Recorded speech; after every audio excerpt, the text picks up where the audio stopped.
Super-armas ou mega-armas são termos usados para denominar uma arma com poder extremamente devastador, possivelmente suficiente para destruir um planeta, ou que exija grandes recursos para serem criadas. Há milênios, em vários pontos da história, as super-armas foram usadas em guerras entre os Jedi e os Sith. Apesar de estarem em posse de uma aliança ou facção, algumas super-armas tinham sua origem desconhecida. O gerador de massa sombria, a Forja Estelar e o Shulkin Device foram exemplos de super-armas bastante potentes. Grandes naves capitais como Classe Interdictor, Destroyer Providence e Destroyer Stellar Classe Imperial, curiosamente chegaram bem perto de serem classificados como super-armas. Isso, pelo seu alto poder destrutivo, eram capazes de deixar planetas inteiros sem vida. Agora, você verá algumas das mais potentes super-armas.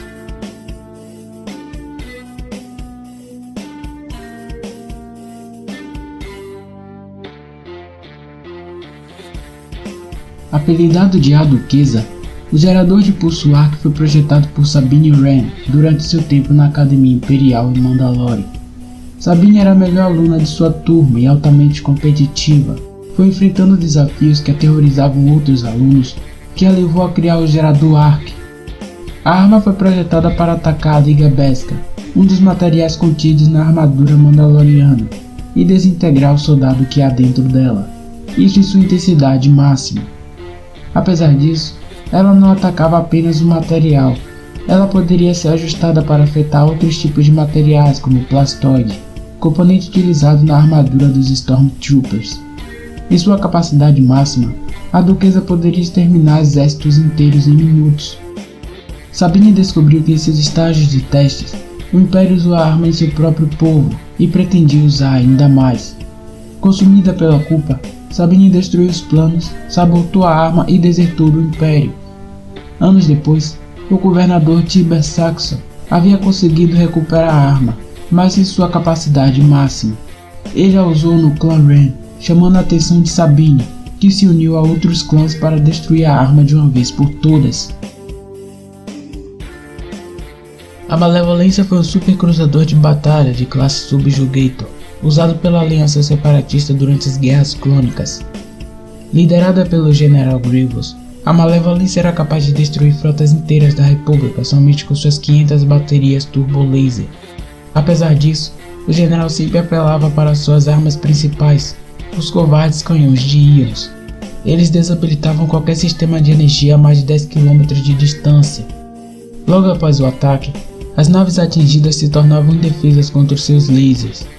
A Malevolência possuía impressionantes 4.845 metros de comprimento, e era tão grande que possuía seu próprio sistema de trens, mas ainda assim não era páreo para o gigantesco destroyer executor do Império e seus 19.000 metros.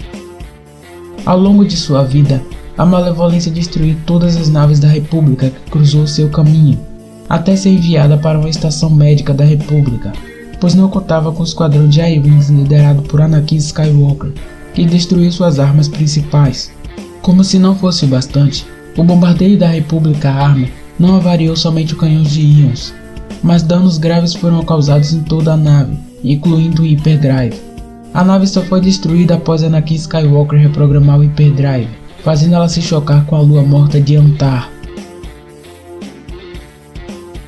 Milênios antes da ascensão do Império, os Sith haviam construído um templo no subsolo do planeta sombrio Malachor. Além de templo, era também uma super-arma, movida a um gigante cristal Kyber em seu centro, capaz de destruir toda a vida. Naquela época, os Jedi descobriram o plano dos Sith e atacaram o templo.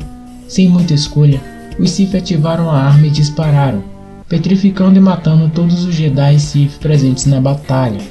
Mais tarde, esse evento ficou conhecido como o Grande Flagelo de Malachor. Darth Maul sabia muito bem o que havia acontecido ali, pois esses eventos foram contados por Palpatine. 3 anos antes da Batalha de Yavin, ele foi até Malachor, com a tentativa de ativar essa super-arma e destruir seus inimigos, que seriam seu ex-mestre Darth Sidious e consequentemente todo o Império. Ludibriando Ezra Bridger, Maul conseguiu o que queria, o Holocron Sith para ativar a super-arma. Mas seus planos foram frustrados por Kanan Jarrus, que junto com Ezra, removeram o holocron do obelisco. Isso desencadeou uma reação em cadeia e o templo acabou sendo destruído. A segunda Estrela da Morte foi construída com o mesmo propósito da anterior, aterrorizar os sistemas estelares com ligações rebeldes. No entanto, ela serviu para outro propósito, atrair os rebeldes para uma batalha que, segundo o Império, acabaria com eles de uma vez por todas. A segunda Estrela da Morte era maior e mais poderosa que sua antecessora, e foi construída com métodos mais eficientes. O Super Laser foi sua principal prioridade na construção, já estando em funcionamento antes mesmo da estação espacial estar pronta, e foi concluída 4 anos depois da Batalha de Yavin. Ela foi construída na órbita da Lua de Endor e acompanhava sua movimentação. Ela era protegida por um escudo defletor projetado por um gerador terrestre na superfície da Lua. Caso tivesse sido concluída, a segunda Estrela da Morte possuiria incríveis 200 km de diâmetro, com 560 níveis internos, capazes de abrigar até 2.471.647 passageiros e tripulantes. Apesar de ainda não estar concluída, ela também possui uma extensa capacidade de defesa, 15.000 baterias turbo-laser pesadas, 15.000 padrão, além de 7.500 canhões lasers e 5.000 canhões de íons.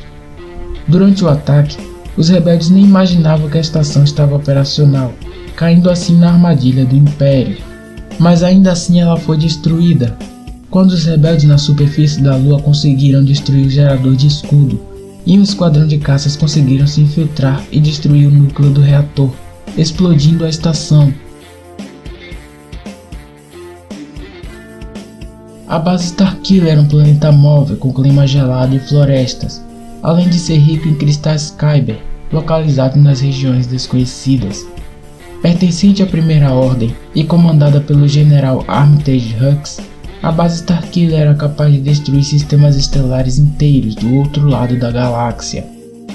A Primeira Ordem converteu o planeta em sua base de operações devido aos seus depósitos cristalinos únicos, que transmitia energia e usou para abrigar a super-arma.